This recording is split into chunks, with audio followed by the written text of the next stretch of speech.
ಕರ್ನಾಟಕ, ಆಂಧ್ರ, ತೆಲಂಗಾಣದ ರೈತರ ಜೀವನಾಡಿಯಾಗಿರುವಂತಹ ತುಂಗಭದ್ರಾ ಜಲಾನಯನ ವ್ಯಾಪ್ತಿಯ ಜನ ಇವತ್ತು ನಿಟ್ಟುಸಿರುತ್ತಿದ್ದಾರೆ. 2024ರಲ್ಲಿ ಡ್ಯಾಮ್ನ ಕ್ರಸ್ಟ್ ಗೇಟ್ಗಳು, ಅದರಲ್ಲಿ 19ನೇ ಕ್ರಸ್ಟ್ ಗೇಟ್ ಕಳಚಿ ಬಿದ್ದು ದೊಡ್ಡ ಆತಂಕ ಸೃಷ್ಟಿಯಾಗಿತ್ತು. ಇದೀಗ ಇಡೀ 33 ಗೇಟ್ಗಳನ್ನು ಬದಲಾವಣೆ ಮಾಡಿ ಲೋಕಾರ್ಪಣೆ ಮಾಡಲಾಗಿದೆ. ಬರೋಬ್ಬರಿ 73 ವರ್ಷಗಳ ಬಳಿಕ ತುಂಗಭದ್ರಾ ಡ್ಯಾಮ್ಗೆ ಗೇಟ್ ಬದಲಾವಣೆಯನ್ನು ಮಾಡಲಾಗಿದೆ. ಕೊಪ್ಪಳದಲ್ಲಿ ತುಂಗಭದ್ರಾ ಜಲಾಶಯದ ಕ್ರಸ್ಟ್ ಗೇಟ್ಗಳನ್ನು ಉದ್ಘಾಟನೆ ಮಾಡಲಾಗಿದೆ.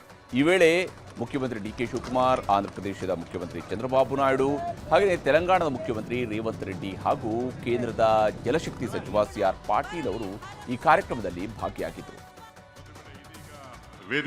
ಜತೆಗೂಡುವುದು ಆರಂಭ, ಜತೆಗೂಡು ಚರ್ಚಿಸುವುದು ಪ್ರಗತಿ, ಜತೆಗೂಡು ಕೆಲಸ ಮಾಡುವುದು ಯಶಸ್ಸು. ಇವತ್ತು ನಾವು 3 ಜನನು ಸೇರಿ ಐತಿಹಾಸಿಕದ ವಿಚಾರವನ್ನ, ಈ ನೀರನ್ನ ಯಾವ ರೀತಿ ರಕ್ಷಣೆಯನ್ನು ಮಾಡಬೇಕು, ನಾವೆಲ್ಲರೂ ಸೇರಿ ಒಮ್ಮತದ అభిప్రాయಕ್ಕೆ రైతులను రక్షణ ಮಾಡಲಿಕ್ಕೆ ಇವತ್ತು ನಾವು ಬಂದಿದ್ದೇವೆ. తుంగభద్రలో మట్టి పేరుకుపోవడం కావచ్చు, నీళ్ల తరలింపులో ఉన్న సమస్యలు కావచ్చు, ఈ రోజు ఆ సమస్యలకు శాశ్వత పరిష్కారం చూపించాలి. ఖచ్చితంగా చరిత్రలో ఈ రోజు సువర్ణ అక్షరాలతో లిఖించబోతున్నారు. ఈ రోజు సిఆర్ పాటిల్ గారి ఆధ్వర్యంలో కర్ణాటక ముఖ్యమంత్రి, ఆంధ్రప్రదేశ్ ముఖ్యమంత్రి, అది మరి తెలంగాణ ముఖ్యమంత్రి, ముగ్గురు ముఖ్యమంత్రులు కలవడం ఒక చరిత్ర. ఈ చరిత్ర ఈ రాష్ట్రాల భవిష్యత్తుకి నాంది అవుతుంది. ಇವತ್ತು ಕೊಪ್ಪಳದಲ್ಲಿ ನಡೆದಿರುವಂತಹ ಕಾರ್ಯಕ್ರಮ ನಿಜಕ್ಕೂ ಕೂಡ ಐತಿಹಾಸಿಕ. ಯಾಕಂದರೆ ಇಲ್ಲಿ 3 ರಾಜ್ಯಗಳ ಮುಖ್ಯಮಂತ್ರಿಗಳು ಜೊತೆಯಾಗಿ ಸೇರಿ, ಯಾಕಂದರೆ ಈ ಒಂದು ಜಲಾನಯನ ಪ್ರದೇಶದಲ್ಲಿ ಬರ್ತಕ್ಕಂತಹ 3 ರಾಜ್ಯಗಳ ಮುಖ್ಯಮಂತ್ರಿಗಳು ಜೊತೆ ಸೇರಿ ನಾವು ನೀರು ಹಂಚಿಕೆಯ ವಿಚಾರದಲ್ಲಿ ಒಗ್ಗೂಡಿ ಕೆಲಸ ಮಾಡ್ತೀವಿ ಅನ್ನೋದನ್ನು ಸಾರ್ವಜನಿಕವಾಗಿ ಹೇಳಿಕೊಂಡಿದ್ದಾರೆ. ಕರ್ನಾಟಕದ ಮುಖ್ಯಮಂತ್ರಿಯವರ ಜೊತೆಗೇ ಆಂಧ್ರ ಪ್ರದೇಶ ಮತ್ತು ತೆಲಂಗಾಣದ ಮುಖ್ಯಮಂತ್ರಿಯವರು ಕೂಡ ಇದೇ ಮಾತುಗಳನ್ನು ಹೇಳಿ ಇದೊಂದು ಚರಿತ್ರಾರ್ಹ ವಿಚಾರ ಅನ್ನೋದನ್ನು ಹೇಳಿದ್ದಾರೆ. ಮತ್ತು ಬಹಳ ಮುಖ್ಯವಾಗಿ ಇವತ್ತಿನ ಇದೇ ಕಾರ್ಯಕ್ರಮದಲ್ಲಿ ಈ 3 ಮುಖ್ಯಮಂತ್ರಿಗಳು ಮತ್ತು ಈ 3 ರಾಜ್ಯಗಳ ನೀರಾವರಿ ಇಲಾಖೆಯ ಸಚಿವರುಗಳು ಮತ್ತು ಅಧಿಕಾರಿಗಳನ್ನು ಕೂರಿಸಿಕೊಂಡು ಕೇಂದ್ರ ಜಲಶಕ್ತಿ ಸಚಿವರಾಗಿರುವ ಸಿಆರ್ ಪಾಟೀಲ್ರು ಸಭೆಯನ್ನು ನಡೆಸಿದ್ದಾರೆ. ಆ ಸಭೆಯ ಮೂಲಕವಾಗಿ ವಿಶೇಷವಾಗಿ ಟಿ.ಬಿ ಡ್ಯಾಮ್ ಸೇರಿದಂತೆ ಭಾರತದಲ್ಲಿರುವ ಎಲ್ಲ ಅಣೆಕಟ್ಟುಗಳಲ್ಲಿ ಸಂಗ್ರಹ ಆಗಿರುವ ಸಿಲ್ಟನ್ನು, ಅಂದರೆ ಹೂಳನ್ನು ತೆಗಿತೀವಿ ಅಂತ ಹೇಳಿದ್ದಾರೆ. ಭಾಳ ದೊಡ್ಡ ಸಮಸ್ಯೆ ಕರ್ನಾಟಕದ ಮಟ್ಟದಲ್ಲಿರುವಂಥದ್ದು ಟಿ.ಬಿ ಡ್ಯಾಮ್ಗೆ ಸಂಬಂಧಪಟ್ಟಿರುವುದು. ಯಾಕಂದರೆ ಇಲ್ಲಿ ಸುಮಾರು 30 TMCಯಷ್ಟು ನೀರಿನ ಸಂಗ್ರಹಣಾ ಸಾಮರ್ಥ್ಯವನ್ನು ಈ ಸಿಲ್ಟ್ ಕುಸಿತ ಮಾಡಿದೆ. ಅಂದರೆ ಈ ಸಿಲ್ಟ್ ಅಷ್ಟು ಪ್ರಮಾಣದಲ್ಲಿ ತುಂಬಿಕೊಂಡಿದೆ ಅಂತ ಹೇಳಿದರೆ 30 TMCಯಷ್ಟು ನೀರು ಸಂಗ್ರಹ ಮಾಡೋದಕ್ಕೆ ಸಾಧ್ಯ ಆಗ್ತಾ ಇಲ್ಲ.